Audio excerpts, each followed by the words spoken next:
In this video, I'm going to be showing you how to get the rare axe in LEGO Fortnite. Be sure to watch this video until the very end to prevent any mistakes in the process. Now, the first step that you're going to need to do is to make sure that your crafting bench is the correct level. I'll show you in 1 second what level you need to be.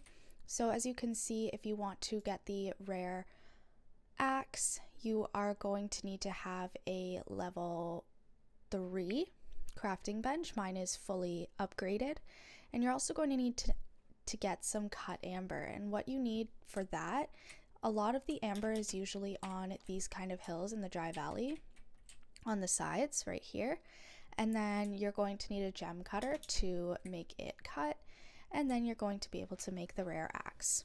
That's all there is to it. Be sure to leave a like, comment, and subscribe to the channel.